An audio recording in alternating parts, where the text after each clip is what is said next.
જય માતાજી, જય મામાદેવ। જો આજે આપણે આવ્યા છે અહીંયા જે શ્રી ચામુંડા ભેળ છે, દાબેલી છે, ત્યાં આવ્યા।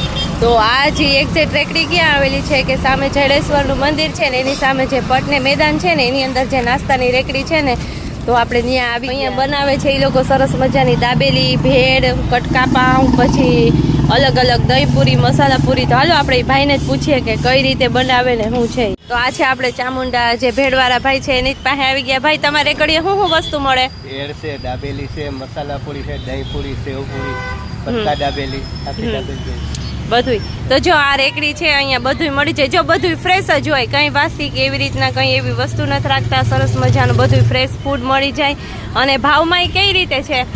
40 છે, ભેળ દાબેલી મસાલા પૂરી ના ને દાબેલી કટકાના 35 ને આખીના 30। જો ભાવે બધા અહીંયા આવતા હોય તો ખબર જ હોય ભાઈનો ભાવે એકદમ વ્યાજબી છે। તો ચોક્કસ જે જડેશ્વર રોડ ઉપર જે પોરબંદરમાં નીકળતા હોય તો ચોક્કસ આ રેકડીની મુલાકાત લેજો। અહીંયા એકદમ સરસ મજાની ભેળ દાબેલી રિઝનેબલ ભાવમાં ફ્રેશ, તાજું ને એકદમ મસ્ત સ્વાદિષ્ટ મળી જશે। તો અમે તો અહીંયા વારંવાર આવીએ, તો તમે બધા આવજો ને ચોક્કસ ટ્રાય કરજો અહીંયા દાબેલી ને ભેળ ખાવાની।